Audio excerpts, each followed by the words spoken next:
because I have to come and say my own part of the story. I have to tell you, you said there were no good Nigerians at all. Zulu said emphatically on this platform that there were no good Nigerians. Some Nigerians come here, they speak, you bash them that you don't understand their English and all of that. See, Nigeria, our accent comes from our your accent comes from your language. I can tell you, the language you learned how to speak is affecting your accent, and that is why your accent that's why you sound the way you sound. You don't sound British. If I hear a South African speak, I know you're a South African, and I'm a Nigerian. My accent comes from my tribe, my language. So you come here, you bash people about the way they speak and all of that. It's unfair. Yes, illiteracy, there's illiteracy and all, and I don't think that should be a matter of get out from this platform, we don't even understand what you're saying. You should allow people to submit their grievances and their points without talking about something personal about them. That's what I feel. And this Zulu, okay, she has gone off right now. Zulu has been saying a lot, bashing a lot, and she said emphatically that there are no good Nigerians. Honestly speaking, I think that's a very, very unfair assumption. Can I now ask a question? You've been talking since anyway. Good morning. Can I talk, please? No, I just want to ask a question before you come in. Mr. Pon, wait. Can the people finish with the questions to Sanity, and then you'll come in? Just give us 5 minutes. Right, thank you. And Shay, you can ask after Sanity answers Pearl, right? Yeah. Yes, thank you. All right, Sanity, you're saying we shouldn't generalize about Nigerians, right?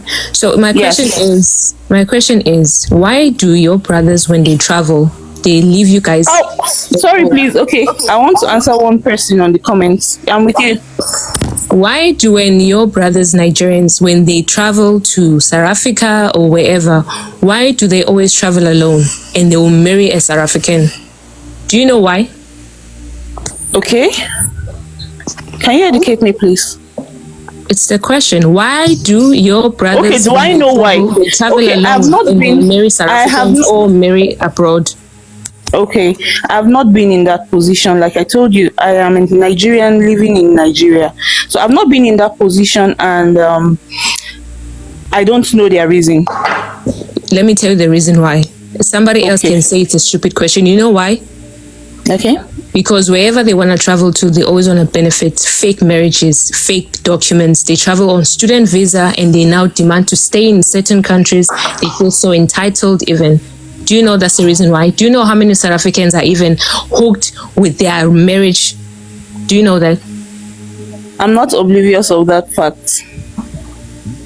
That's what I'm not oblivious of that fact. A lot of South Africans are even stuck with marriages that they don't even know how to change because of your brothers. Okay. Now, the thing is, I wish that all these podcasts and lives and all of us to educate your sisters or your brothers more on avoid these guys, don't fall in love with them, don't get married to them, and all of that. That's exactly what we are doing, running these lives. We are running them for educational purposes. I beg to differ because that was not. I don't think that's the aim. The aim of most of the lives I've been seeing here on TikTok is to decampaign Nigeria as a whole. It's not even about don't mingle with them as such. See, to me, I'm not supporting my brothers doing bad in your countries. Deport them. Deal with them according to the rule of your law, but please don't generalize it on the rest of us, those you've not met, those you've not interacted with. Some of you have not traveled out of your country, just like I have not been out of my country. But we will not sit here and generalize saying South Africans are this and that based on the actions of few in our country. And we've not even had bad instances so much about South Africans in our country. So we can't generalize. You understand? But based on the way you guys are taking some issues online right now, we've been seeing so many things, and the aura coming towards us makes us feel like it's kind of laced with xenophobia. And for that reason, we are beginning to feel South Africa is a country that like someone said, did you hear the way she pronounced Ibongile? She's here in South Africa. I've never been out of Nigeria. But because I resonate with you guys a lot, Chaka Chaka, I loved her so much. Brenda Fassie, I listen to you guys' music on a daily. And I got to pick some words and I learned few things about South Africans. And I love them. But with the actions and inactions of most of South Africans right now, you make us want to have a rethink. Wait, sorry to interject you. You said most South Africans have never traveled outside of South Africa. I think that's besides the point, because South Africans are not talking about Nigerians in Makoko or in Lagos. They're talking about the streets in South Africa and the Nigerians that they see in South Africa. So for you to say that South Africans have never traveled outside of South Africa, it's actually, I don't think it actually makes sense, because that's not the point. We are actually giving feedback on what's happening in SA. So no South African is saying that they know what's happening in Nigeria. We have but if you remember very well, on this platform, a guy was speaking. A guy said there are still good Nigerians. Zulu personally said there are no good Nigerians worldwide. She said it, there are no good Nigerians, and that is an assumption I think I want to address, and I feel it's not fair. Okay, cool. I'm not saying there are no good Nigerians in Nigeria. Honestly speaking, I wouldn't say that personally. But I'm saying when you said it's because I think this is a most talking point on Nigerians when they say South Africans have never left. Let's say have never even traveled overseas. But that's not the point, because if I live in Johannesburg or I commute around Johannesburg and I see Nigerians, then I'm actually giving you feedback as a Nigerian who's not even in South Africa. You should take it. You can't say no, just because you don't travel. Traveling has nothing to do with the feedback that we're giving you guys. I sympathize with you all, those that have been slighted, those that have been manhandled and sinned against by my brothers. But I still tell you that based on our population and the number of people doing this, that's a very, very I don't believe you, but Anshay, can you ask her a question? You can ask the question. Yeah, just a quick one. Okay. Well, it's like two questions really, but I wanted to ask you, Sanity, to say that it's a yes or no. You don't have to explain. Who's responsible for the good reputation that Nigerians have all over the world? We Nigerians are responsible, who's responsible for the bad reputation that you guys have all over the world?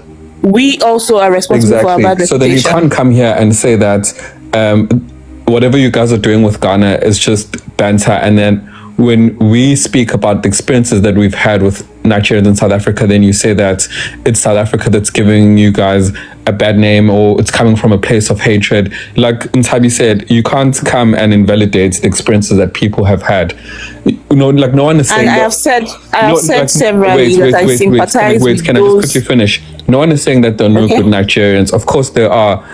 I mean, in the UK, in the US, and maybe even in South Africa. But thanks to come here and say that it's only a handful. Wait, can I just quickly finish? You said you allow me to ask you a question, right? So to come here and say that it's only a microscopic number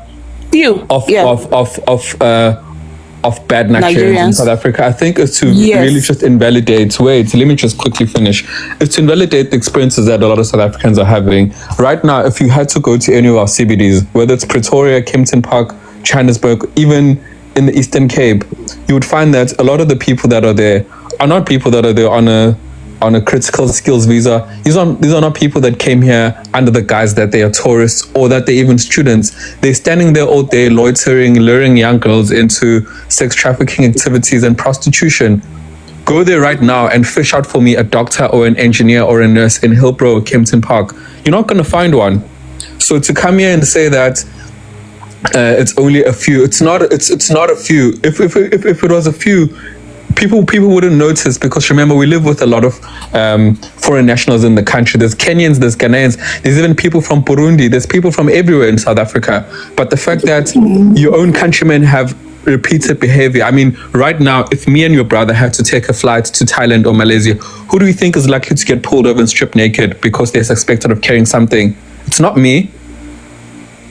It's not me, right? Okay. And whether or not they're carrying something is besides the point. The point I'm trying to make is this is a reputation that you guys have created for yourselves. And to come in and say that, it's only a handful of people. If it was just that small, I don't think we would have so many cases repeated over the years of people complaining about. Can I talk now? Can I just interject? Even as you're speaking, this thing you're saying that we are so the number is so bogus, it's because of that's why I said our population. We are so many that even when a very, very microscopic number of us do things, it looks very boisterous. We are so many.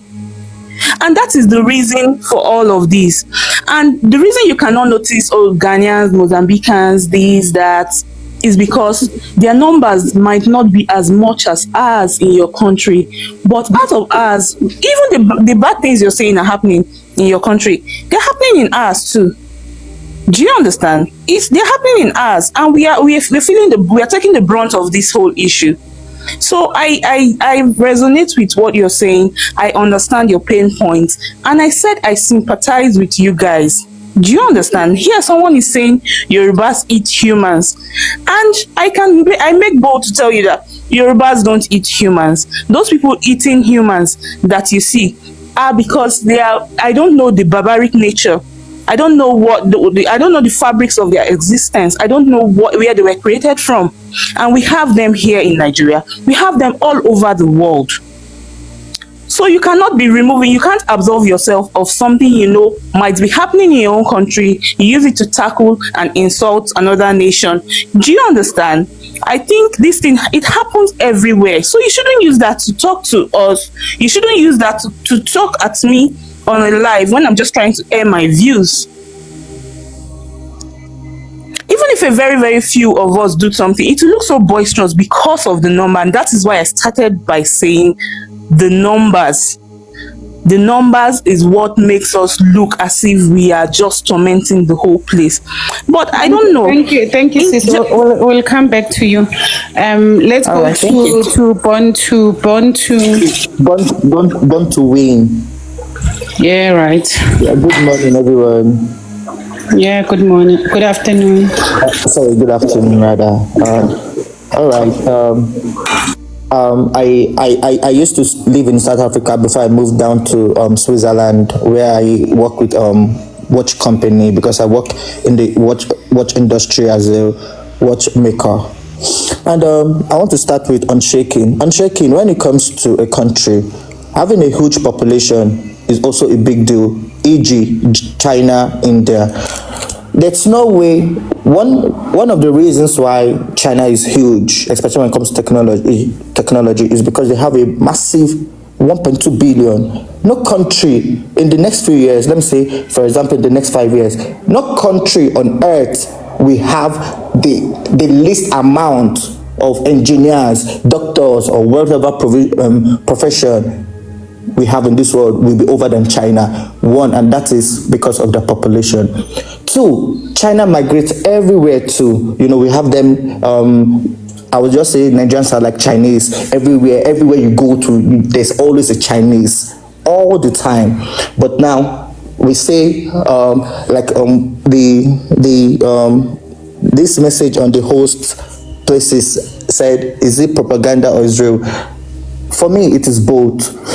I have a very huge number of South African friends who I love so much, very dear to me, especially the ladies. These are proper good ladies, and you know, we also speak on real life issues such as this. Like, so we talk, and okay, let me give you a nice gist. On Sunday, I was chilling with a South African friend. She was having a birthday party, so I was invited, and I said, I know in South Africa, Nigerians have bad names. And she said, yes. I'm like, I know, because I see. But one, most South Africans actually, what they actually say is based on what they actually hear, or the internet, or our movies, propaganda. One. Another set of people have really had encounter with a Nigerian. AJ, let me go to, okay, this is South Africa Nigeria issue, so I'll stick on these two parts. When it comes to South Africa, I have friends, I grew up in a very nice neighborhood back home. I have friends that will say they will never ever come to South Africa. It's not safe, it's this, it's not that, the xenophobia, I like to call it sacrophobia for some reason. The xenophobia, the this and that. And I told my friend, it's a lie. Can you imagine? My friend says all my friends say all this. And being somebody that have lived there, I told them, it's a lie. Even if there's, I told my friend one day, I think that last time there was the xenophobia thing and it was huge and it was just crazy. I told my friend, I actually did not see all these things because where I stay, it's peaceful. We don't see all this. It's always in town, in locations where all this happens. So, and it's not like when it's cool, you'll be attacked by a South African or all this. No, it doesn't. That's a lie. But again, it's based on the internet. True, of the truth, we have really bad Nigerians. When I lived in South Africa, in a year, I only allowed 3 Nigerians to come to my house. 3. Can you imagine? And I'm in Nigeria, and I don't care if I go to their houses or not. It's none of my business. I'm a very busy man, so if you're a Nigerian, I don't care coming to your house. Whatever that's your business. And I understand sometimes because of the propaganda, when they see a group of Nigerians, it's the same mentality, not now actually knowing we can all be Nigerians, but different ways of life, different acting, and different all that. I have heard a lot, and you hear it's Igbos that say drugs. I come from an Igbo man too, right? I'm an Igbo man that was born and brought up in the Yoruba side called Oyo State, Ibadan. So I grew up, so I'm mixed to the extent when my friend asks me, where are you from? I've never said I'm Igbo boy from Abia State, never for once. I say strictly, I'm from Ibadan, because that is where I represent, that's where I grew up, and that's where I had my schoolings and all that before I left Nigeria. Now, it's different. We Nigerians are different. It's true when they say Igbo sell drugs and all that. It's true. I'm not disputing the fact that